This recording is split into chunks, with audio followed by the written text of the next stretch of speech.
वंदे मातरम। कर्मचारी साथियों और आम नागरिकों, जैसे कि आपको पता है, इनकम टैक्स जो फाइल करने का प्रोसेस है वो शुरू हो चुका है। फाइनेंशियल ईयर 2024-25 और असेसमेंट ईयर 2025-26 के लिए आईटीआर फॉर्म है वो शुरू हो चुके हैं।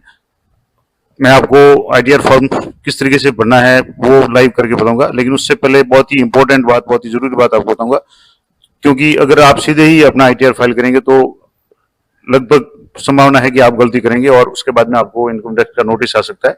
तो मेरा हमेशा ये कहना है कि आप इनकम टैक्स के मामले में जल्दबाजी नहीं करें। सबसे पहले तो आपको जो जो चीजें चेक करनी है वो मैं आपको बता दूं, उसके बाद में आपको किस तरीके से आईटीआर फाइल करना है वो भी बताऊंगा। तो पहले तो सबसे पहले आप अपने जो भी अगर कर्मचारी हैं तो अपने नियुक्त अधिकारी से, या पेंशनर है तो अपने पेंशन पोर्टल से, कहीं से भी आप अपना फॉर्म नंबर 16 प्राप्त कर लें। फॉर्म नंबर 16 प्राप्त करने के बाद ही आप आईटीआर भरें, और सिर्फ फॉर्म नंबर 16 पे निर्भर नहीं रहे। फॉर्म नंबर 16 के अलावा आप एआईएस और टीआईएस और 26 ये तीनों आप एक बार मिलान कर लें। उनमें जितना भी टैक्स आपका डिडक्ट हुआ है और जितनी इनकम आपकी शो हो रही है वो सभी मैच होनी चाहिए। अगर उसमें मिसमैच है तो आप चेक करें कि कहाँ गलती है, उसके बाद ही आप अपना आईटीआर फाइल करें। तो सबसे पहले तो बात करेंगे कि फॉर्म 16, तो आपके जो भी नियुक्त अधिकारी होंगे वो आपको फॉर्म 16 प्रोवाइड करेंगे, जिसमें आपका ये कार्यालय का नाम हो जाएगा, आपका नाम वगैरह आ जाएगा। उसके बाद में आपको 10 नंबर ऑफ डिडक्टर आ जाएंगे। इसके बाद में पैन ऑफ एम्प्लॉय, यानी जो आपके कर्मचारी खुद का आपका पैन नंबर यहाँ शो हो जाएगा। अब यहाँ इंपॉर्टेंट बात और है कि यहाँ एक तो असेसमेंट ईयर यहाँ 25-26 है, और पीरियड विद एम्प्लॉयर, यानी कब से कब तक आप उस एम्प्लॉयर के पास में रहे, तो 1 अप्रैल 2024 से 31 मार्च 2025 तक आपका ये है। अब इसमें आपको चेक करना है कि आपकी जो ग्रॉस इनकम है, ग्रॉस सैलरी, वो आपकी यहाँ शो हो रही है। अब इसी सैलरी को आपको 26 और टीआईएस या एआईएस में भी आपको चेक करना है, मिलान करना है, मिसमैच नहीं हो, ये जरूर ध्यान रखें। जैसे अभी यहाँ जैसे 12,26,975 ये ग्रॉस सैलरी है। अब इसके बाद में यहाँ एक और इम्पोर्टेंट बात आएगी कि डिडक्शन। तो आप न्यू रिजिम में है तो आपको 75,000 की डिडक्शन मिलेगी। अगर आप ओल्ड रिजिम में ऑप्ट की है तो आपको 50 की छूट मिलेगी। उसके बाद ये 75,000 डिडक्ट होने के बाद में जो भी अमाउंट आएगा वो आएगा। उसके बाद में यहाँ जिसका दूसरा फेज है, जिसमें अंदर कोई भी डिडक्शन वगैरह है, एटीसी है, एटीई है, एटीसीसीएच है वगैरह, ये न्यू रिजिम में है, या ओल्ड रिजिम में एटीजी वगैरह है, जो डोनेशन है किसी को चैरिटेबल ट्रस्ट वगैरह के द्वारा, या एटीटीटीए में आप इंटरेस्ट पे उसमें छूट वगैरह चाहते हो तो वो सारा आ जाएगा। अब न्यू रिजिम भरेंगे तो ये सारे डिडक्शन आपके काम नहीं आएंगे। अब ये तो हो गया ग्रॉस टोटल इनकम है, ये टैक्सेबल इनकम आ गई। उसके बाद में उसके ऊपर कितना टैक्स बन रहा है वो यहाँ शो हो जाएगा। उसके बाद में सरचार्ज है जो हेल्थ एंड एजुकेशन से 4%, वो यहाँ शो हो जाएगा।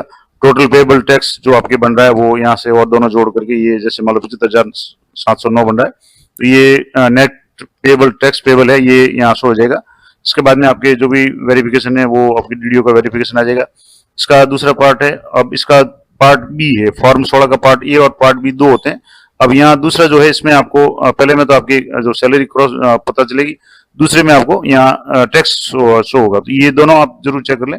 अब यहाँ इंपॉर्टेंट बात एक तो आपको ध्यान रखनी कि आपको कितना टैक्स कटा है वो आपको यहाँ से नहीं मिलेगा। यहाँ आपका टैक्स पेबल कितना है वो यहाँ शो हो जाएगा, और दूसरा आपकी ग्रॉस सैलरी कितनी है ये होगी। ये पार्ट 2 में है, जो पार्ट फॉर्म बी है 16 का। अब 16 का फॉर्म ए भी मैं आपको बता देता हूँ। 16 फॉर्म नंबर 16 जो है उसका ए है, ये पार्ट ए है, जिसमें सेम आपको एम्प्लॉय का नाम, आपका जो भी डिटेल्स है, ये ईयर वगैरह ये आ जाएगा। असेसमेंट ईयर 25-26 आ जाएगा। अब आपकी जितना भी टैक्स आपकी डीडीओ ने या काटा है वो यहाँ जितनी भी क्वार्टरली भरी है, जैसे यहाँ 4 क्वार्टरली यहाँ शो हो रही है, और 4 क्वार्टरली में जो टोटल टैक्स कटा है 80,000, ये आप देख लें। तो फॉर्म नंबर 16 से आपको 3 चीजें देखनी है। एक तो पहले ये कि आपका टैक्स कितना डिडक्ट हुआ है, ये आपके फॉर्म 16 के पार्ट ए में शो हो जाएगा।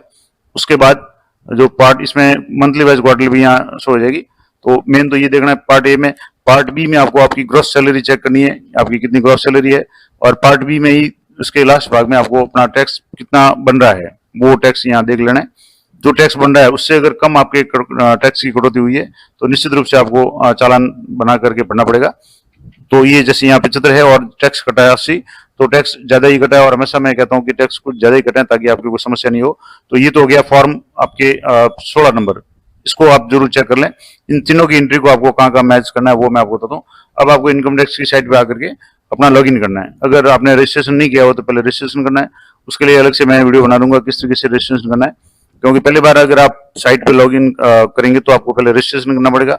अगर आप ऑलरेडी रजिस्टर्ड है तो आपको सीधे ही यहाँ जाकर के लॉगिन करना है। अब जैसे यहाँ लॉगिन करने के लिए आपको अपने जो भी आईडी और पासवर्ड, आईडी के रूप में आपको अपना पैन नंबर एंटर करना है और उसके बाद में आपको जो भी पासवर्ड है, आपने जब रजिस्ट्रेशन किया होगा तब आपने पासवर्ड सेट किया होगा, तो यहाँ से आपको चेक बॉक्स पे क्लिक करके आप यहाँ पासवर्ड एंटर कर लें। यहाँ जो भी पासवर्ड आपके हैं, स्मॉल लेटर कैपिटल लेटर का ध्यान रखें, और उसके बाद में यहाँ से आपको पासवर्ड अगर देखना चाहते हैं, यहाँ से इस पर क्लिक करके आप पासवर्ड देख सकते हैं।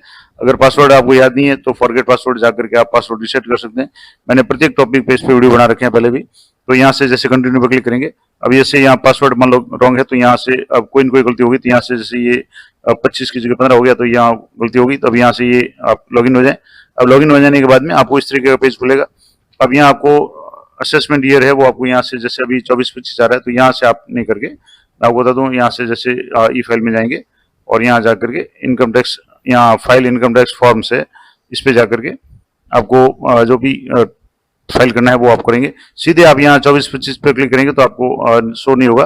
तो अब यहाँ आपको मैं आपको बता दूं कैसे करना है। यहाँ से जैसे तो आपको डैशबोर्ड पे क्लिक करना है और डैशबोर्ड पे क्लिक करेंगे तो आपके आएंगे file your return for the year ended on 31 मार्च 2025। अब यहाँ से जैसे फाइल नाउ पे आपको क्लिक करना है, तो यहाँ आपके जो है फाइनेंशियल ईयर है 25-26, असेसमेंट ईयर, यहाँ जो असेसमेंट ईयर है करंट ये वही 25-26 ये शो हो जाएगा। आपको ऑनलाइन पे क्लिक करना है और यहाँ से आपको कंटिन्यू पे क्लिक करना है। ये करने के बाद में आपको यहाँ जो भी फॉर्म आप भरना चाहें यहाँ से ये शुरू करें। मान लो नई सिरे से करना चाहते हैं, स्टार्ट न्यू पे करें। अगर पहले आपने कुछ काम किया हुआ है तो आपके रिज्यूम फाइल में आ जाएगा, जो भी आपने काम किया हुआ वो शो हो जाएगा, जो ड्राफ्ट सेव है। अब ये बात बाद में करेंगे, पहले आपको बता दूं कि एआईएस और टीआईएस क्या है और 26 क्या है, इन तीनों को आपको कैसे मिलान करना है। तो सबसे पहले आप एआईएस इस पे आपको क्लिक करना है, ये आपको प्रोसीड पे क्लिक करेंगे और यहाँ आपको दूसरे जो साइट पे ले जाएगा और यहाँ से आपको इस पोर्टल पे जाकर के आपको एआईएस चेक करना। तो यहाँ आपको इंस्ट्रक्शन है वो इंस्ट्रक्शन देख लें। उसके बाद में आपको एआईएस पे क्लिक करना है। यहाँ जैसे एआईएस पे क्लिक करने के आपके सामने दो तरह के ऑप्शन है। एक तो है एआईएस एनुअल इंफॉर्मेशन स्टेटमेंट, इसमें एक तो है tax payer information summary TIS है, और दूसरा है ये जैसे एआईएस। अब यहाँ जो भी आपका नाम पैन नंबर वगैरह देख लें, फाइनेंशियल ईयर देख लें। अब यहाँ से पहले टीआईएस डाउनलोड कर लें। यहाँ से जैसे टीआईएस मैंने यहाँ डाउनलोड करना चाहते तो यहाँ से डाउनलोड ऑप्शन पे जाकर के आप डाउनलोड कर सकते हैं। यहाँ से एक बार डाउनलोड हो जाए, यहाँ आप देख लें। उसके बाद में इसको ओपन करके बता दूंगा। उसके बाद में यहाँ से आप एआईएस एनुअल इन्फॉर्मेशन स्टेटमेंट ये भी आप यहाँ से डाउनलोड कर लें। और यहाँ डाउनलोड करने के आपके पास में 3 तरह का ऑप्शन है। एनुअल इन्फॉर्मेशन एआईएस पीडीएफ रूप में डाउनलोड कर सकते हैं। एनुअल इन्फॉर्मेशन स्टेटस आप JS1 फाइल यानी एआईएस यूटिलिटी के रूप में कर सकते हैं। आप पीडीएफ में करें ताकि आपको आराम से इसमें कोई समस्या नहीं हो। और दूसरी बात, इसमें जो फाइल हो आपकी जो पीडीएफ डाउनलोड होगी वो पासवर्ड प्रोटेक्टेड होगी। अब इसमें आपको पासवर्ड में क्या करना है, अपना पैन नंबर है वो आपको लोअर केस यानी स्मॉल लेटर में आपको पैन नंबर पूरा एंटर करना है। उसके बाद में आपको पूरी डेट ऑफ बर्थ, यहाँ जैसे मान लो यहाँ उदाहरण दिया हुआ है, जैसे आपका पैन नंबर A1234 और A है और डेट ऑफ बर्थ आपकी 21 जनवरी 1991 है, तो आपको पूरे अपना स्मॉल लेटर में पैन नंबर लिखना है। उसके बाद में आपको पूरी डेट लिखनी है यानी 21 और 01 और 1991 ये पूरा लिख लेंगे, तभी आपके ये जो भी है वो डाउनलोड होगा या खुलेगा। जैसे मैं आपको यहाँ से ये डाउनलोड किया हुआ है। अब यहाँ से सीधा आपका पासवर्ड प्रोटेक्टेड है, तो आपको यहाँ सबसे पहले तो पैन नंबर एंटर करना है। जैसे आपने पैन नंबर एंटर किया उसके बाद में आपको यहाँ डेट ऑफ बर्थ पूरी करनी है। जैसे आपकी डेट ऑफ बर्थ जितनी भी है वो आपको डेट और ईयर सहित आपको लिख करके यहाँ सबमिट पे क्लिक करना है, तो ये आपके इस तरीके से ये खुल जाएगा। अब ये आपके हो गया TIS यानी टैक्स इन्फॉर्मेशन सिस्टम। यहाँ आपके पैन नंबर आ जाएंगे, आपका आधार नंबर आ जाएगा, नाम आ जाएगा, मोबाइल नंबर, ईमेल आईडी सारी आ जाएगी। अब यहाँ 2 चीजें आपको चेक करनी है। पहली चीज है आपकी सैलरी। ये सैलरी आपके जैसे ये 12,26,925 है। अब मैंने आपको बताया था कि फॉर्म 16 में भी आपको चेक करनी है, तो फॉर्म 16 में भी आप यहाँ से देखेंगे तो यहाँ जैसे ग्रॉस सैलरी मैंने आपको बताई थी, यहाँ जो भी ग्रॉस सैलरी है 12,26,975 है। और यहाँ भी आपके ग्रॉस सैलरी है, प्रोसेस बाय सिस्टम है 12,26,925 और एक्सेप्टेड बाय टैक्स पेयर है वो भी 12,26,925 है। ये और फॉर्म 16 ये दोनों मैच होने चाहिए। दूसरा है इसमें इंटरेस्ट फ्रॉम सेविंग बैंक। अब सेविंग बैंक से जो भी इंटरेस्ट आया हुआ है वो आपके यहाँ शो हो जाएगा। अब ये भी टैक्सेबल है, तो आप जब भी ये ITR भरेंगे तब आपको ये टैक्स भी यानी ये जो इंटरेस्ट है ये भी आपको शो करना पड़ेगा इनकम में, और इसलिए आपका टैक्स है वो बढ़ जाएगा। और इसलिए हमेशा कहता हूँ कि टैक्स थोड़ा ज्यादा कटाएं, क्योंकि अपने को याद नहीं रहता है, पता नहीं रहता है। और बैंक में जमा जो भी आपका सैलरी वगैरह है उस पर जो भी ब्याज मिलता है वो भी आपके टैक्सेबल होता है। तो ये देख लें। अब इसकी डिटेल्स अगर देखना चाहें कि आपको ये कहाँ से, तो जैसे ये सैलरी है तो आपके DDO का नाम आ जाएगा, किस DDO ने आपको ये सैलरी दी है। इसके बाद में आपका जो टोटल टैक्स यहाँ से जैसे मान लो 42,144 जो टैक्स बन रहा है, सॉरी इंटरेस्ट बन रहा है, इंटरेस्ट फ्रॉम सेविंग बैंक। अब ये कहाँ से मिला है, तो आपके यहाँ जैसे 4 बैंक हो रहे हैं। स्टेट बैंक ऑफ इंडिया, आपके पैन नंबर से जितने भी आधार और पैन से बैंक नंबर जुड़े होंगे सभी का इंटरेस्ट यहाँ शो हो जाएगा। जैसे स्टेट बैंक ऑफ इंडिया का इंटरेस्ट है 31,314 है। उसके बाद CRC चेन्नई यानी ये पोस्ट ऑफिस में अगर आपका कोई अकाउंट वगैरह है तो उसका इंटरेस्ट यहाँ शो हो रहा है। उसके बाद में बैंक ऑफ इंडिया में अगर अकाउंट है तो यहाँ ये शो हो रहा है, और ICICI बैंक में भी अकाउंट है तो यहाँ शो हो रहा है। तो इस तरीके से जितने भी आपके अकाउंट है, बैंक के अकाउंट है, चाहे आप कितने अकाउंट हो, सभी पैन से जुड़े हुए हैं तो सारा आपके यहाँ शो हो जाएगा। तो आप अपनी इनकम छुपा नहीं सकते, अगर आप करेंगे तो भी आपका गलत हो जाएगा। तो यहाँ आप जरूर ध्यान रखें कि आपकी ये EIS है, इसको आप जरूर चेक कर लें। यहाँ से जैसे आप देख लिया ये आपके TIS हो गया, इसी तरीके से आपको EIS भी करना है। अब EIS में आपको मैं बता दूं EIS में भी कैसे करेंगे। तो यहाँ से जैसे ये EIS है, अब EIS में भी सेम आपके यहाँ जितना भी टैक्स कटा है ये तो टैक्स का हो गया। उसके बाद में आपके यहाँ टोटल अमाउंट आ रहा है 12,26,975, और यहाँ भी आपके आ रहा है 12,26,975। तो ये TIS में भी चेक कर लिया, EIS में भी चेक कर लिया।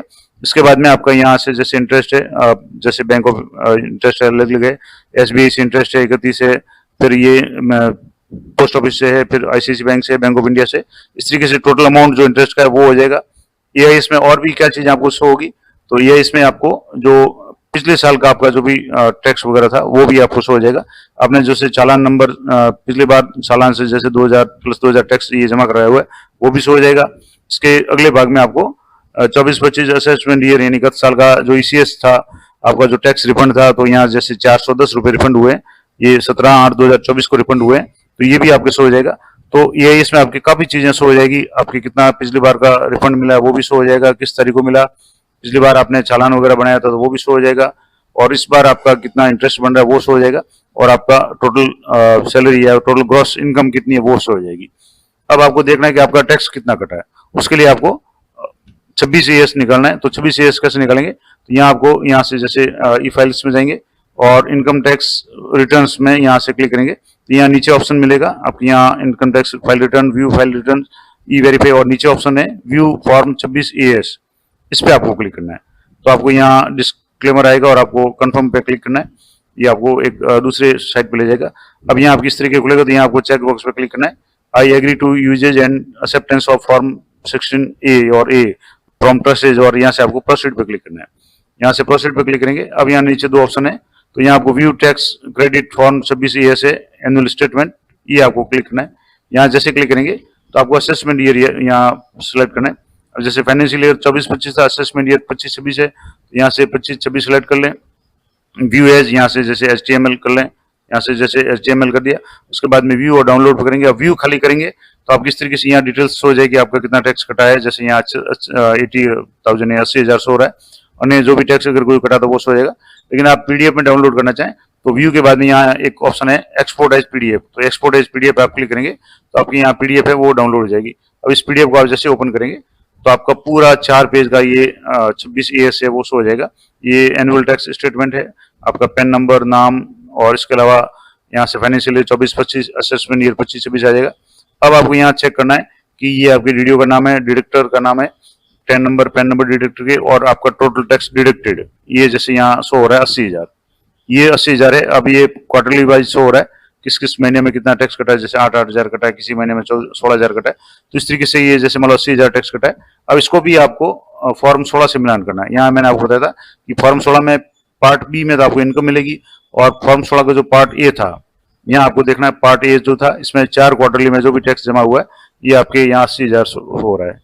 अब ये 80,000 इसमें भी आ रहा है, और 80,000 आपके फॉर्म 26 ES में भी आ रहा है। यहाँ से आप देखेंगे तो ये टोटल 80,000 का जो टैक्स है वो शो हो रहा है। तो कहने का मतलब ये हुआ कि आपको इनकम टैक्स की साइट पे जाकर के आपको जो जो काम करने मैंने आपको बता दिए, कि सबसे पहला काम तो आपको ये करना है कि आप सबसे पहले जो भी आपका 3 चीजें आपको जरूर चेक करनी है, मैं आपको स्टेप बाय स्टेप बताता हूँ। सबसे पहले आपको फॉर्म 26 ES चेक करना है, उसके अलावा आपको अपना 16 नंबर फॉर्म DDO से ले लेना है, और उसके बाद में AIS और TAS जरूर चेक करें।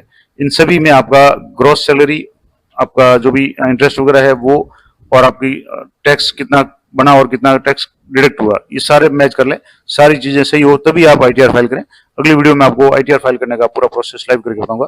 तो चैनल पे बने रहें, जानकारी अच्छी उपयोगी लगी तो लाइक करें, शेयर करें, और इनकम टैक्स से संबंधित प्रत्येक टॉपिक पे मैंने पिछले साल वीडियो बना रखे हैं, पूरी एक प्लेलिस्ट बना रखी है इनकम टैक्स से संबंधित, आप जरूर चेक करें। तो मिलते हैं नेक्स्ट वीडियो में, तब तक जय हिंद, जय भारत।